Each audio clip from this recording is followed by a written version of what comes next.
சட்டவிரோத பணப்பரிமாற்ற தடை சட்ட வழக்கில் விசாரணைக்காக திரைப்பட இயக்குநர் அமீர் சென்னை சிபிஐ நீதிமன்றத்தில் நேரில் ஆஜரானார்.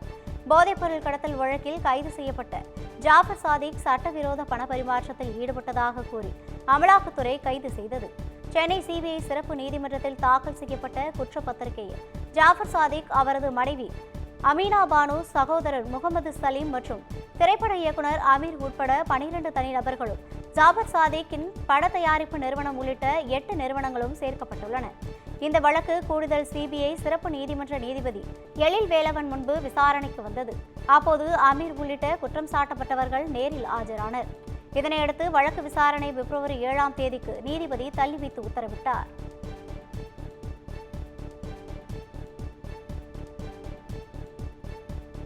நாம் தமிழர் கட்சி தலைமை ஒருங்கிணைப்பாளர் சீமான் உட்பட 180 பேர் மீது நீலாங்கரை போலீசார் வழக்கு பதிவு செய்துள்ளனர். நாம் தமிழர் கட்சி தலைமை ஒருங்கிணைப்பாளர் சீமான் பெரியார் குறித்து பேசியது மிகப்பெரிய அளவில் சர்ச்சையை ஏற்படுத்தியது. அதற்கு பல்வேறு தரப்பினர்கள் கண்டனம் தெரிவித்த நிலையில் சீமான் மீதும் 60க்கும் மேற்பட்ட காவல் நிலையங்களில் வழக்கு பதிவு செய்யப்பட்டது. இதனிடையே பெரியாரிய உணர்வாளர்கள் மற்றும் மே 17 இயக்கத்தினர் சென்னை நீலாங்கரையில் உள்ள சீமானின் வீட்டை முற்றுகையிட முயன்றனர். அப்போது சீமானிற்கு ஆதரவாக நாத்தக நிர்வாகிகள் அவரது வீட்டில் உருட்டு கட்டைகளுடன் இருந்ததாக வழக்கு பதிவு செய்யப்பட்டது. இந்நிலையில் சீமான் உட்பட 180 பேர் மீது சட்டவிரோதமாக கூடுதல் மிரட்டல் உட்பட 4 பிரிவுகளின் கீழ் நீலாங்கரை போலீசார் வழக்கு பதிவு செய்துள்ளனர்.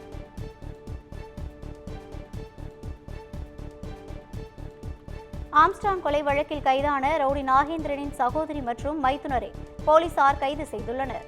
கடந்த 7ஆம் தேதி நாகேந்திரனின் சகோதரி கற்பகம், நாகேந்திரனின் மகன் அஸ்வத்தாமனின் வீடுகளில் தனிப்படை போலீசார் சோதனை மேற்கொண்டனர். அப்போது பல்வேறு ஆவணங்களை கைப்பற்றினர். இதைத் தொடர்ந்து வியாசர்பாடி போலீசார் கற்பகம் மற்றும் அவரது கணவர் சதீஷிடம் விசாரணை மேற்கொண்டது. அவை கந்துவட்டிக்கு பணம் கொடுத்துவிட்டு வாங்கி வைத்திருந்த வீட்டு பத்திரங்கள் என்பது தெரியவந்தது. இந்த நிலையில் கந்துவட்டிக்கு பணம் கொடுத்து கொலை மிரட்டல் விடுத்ததாக புகாரின் பேரில் கற்பகம் மற்றும் சதீஷை போலீசார் கைது செய்தனர்.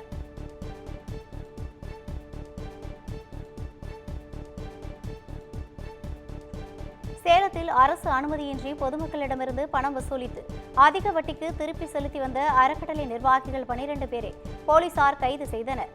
அம்பாப்பேட்டை அருகே செயல்பட்டு வரும் அறக்கட்டளையில் முதலீடு செய்தால் அதிக வட்டியுடன் மாத தவணையில் பணம் திருப்பி செலுத்தப்படும் என கவர்ச்சிகரமான திட்டத்தை அறிமுகப்படுத்தியுள்ளனர். இதையறிந்த சுற்றுவட்டார பகுதி மக்கள் ஏராளமானோர் 50,000 முதல் பல லட்சம் ரூபாய் வரை முதலீடு செய்ததாக கூறப்படுகிறது.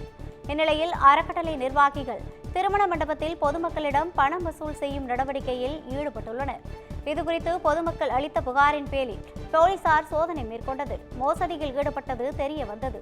இதையடுத்து அறக்கட்டளை நிர்வாகிகள் 12 பேரை கைது செய்த போலீசார் அவர்களிடமிருந்து 12 கோடி ரூபாய் பணம் மற்றும் 2 கிலோ தங்கத்தை பறிமுதல் செய்தனர். சேலம் மாவட்டம் எடப்பாடி அருகே காதல் திருமணம் செய்ததால் கடத்தப்பட்ட பெண்ணை போலீசார் பத்திரமாக மீட்டுள்ளனர். செட்டிமாங்குறிச்சியைச் சேர்ந்த தனுஷ் கண்டன் என்பவர் தருமபுரியைச் சேர்ந்த மாற்று சமூகத்தைச் சேர்ந்த ரோஷினி என்பவரை 2 ஆண்டுகளாக காதலித்து வந்த நிலையில் பெற்றோரின் எதிர்ப்பை மீறி கடந்த மாதம் 6 மாதங்களுக்கு முன்பு திருமணம் செய்துள்ளனர். இந்த நிலையில் தனுஷ் கண்டனின் வீட்டிற்கு ஆயுதங்களுடன் வந்த பெண்ணின் வீட்டார் அங்கிருந்தவர்களை மிரட்டி ரோஷினியை கடத்தி சென்றனர். இதுகுறித்து தனுஷ் கண்டன் அளித்த புகாரின் பேரில் பெற்றோரால் கடத்தப்பட்ட ரோஷினியை பத்திரமாக மீட்ட போலீசார் 6 பேரை கைது செய்து விசாரணை மேற்கொண்டு வருகின்றனர்.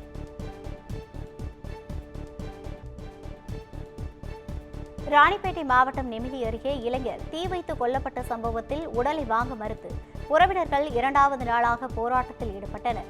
பொங்கல் பண்டிகையின் போது ஏற்பட்ட தகராறில் நெல்வாய் பகுதியைச் சேர்ந்த தமிழரசன் மற்றும் விஜய் கணபதி ஆகியோரை பிரேம் என்ற இளைஞர் தனது நண்பர்களுடன் சேர்ந்து தீ வைத்து எரித்ததாக கூறப்படுகிறது. இதையடுத்து தமிழரசன் கடந்த 6 நாட்களாக கீழ்ப்பாக்கம் அரசு மருத்துவமனையில் தொடர் சிகிச்சை பெற்று வந்த நிலையில் சிகிச்சை பலனின்றி உயிரிழந்தார். இந்நிலையில் உரிய நிவாரணம் வழங்க வேண்டும் என்றும் நீதி கிடைக்கும் வரை உடலை வாங்க மாட்டோம் என கூறியும் இளைஞரின் உறவினர்கள் 2வது நாளாக போராட்டத்தில் ஈடுபட்டு வருகின்றனர். சென்னையில் ஆபரண தங்கத்தின் விலை சவரனுக்கு 240 ரூபாய் உயர்ந்து 60,440 ரூபாய்க்கு விற்பனை செய்யப்படுகிறது. தங்கத்தின் விலை கடந்த சில நாட்களாக ஏற்ற இறக்கத்துடன் காணப்பட்டது. அந்த வகையில் கடந்த புதன்கிழமை தங்க விலை அதிரடியாக சவரனுக்கு 600 ரூபாய் உயர்ந்து வரலாற்றில் முதன் முறையாக 60,000 கடந்தது. ஒரு கிராம் தங்கம் 7,525ற்கும் ஒரு சவரன் 60,200 ரூபாய்க்கும் விற்பனை செய்யப்பட்டது. இந்நிலையில் இன்று தங்கத்தின் விலை சவரனுக்கு 240 ரூபாய் உயர்ந்து ஒரு கிராம் 7,555ற்கும் ஒரு சவரன் 60,440 ரூபாய்க்கும் விற்பனையாகி வருகிறது. வெள்ளியின் விலை ஒரு வாரத்திற்கு பிறகு கிராமிற்கு 1 ரூபாய் அதிகரித்துள்ளது.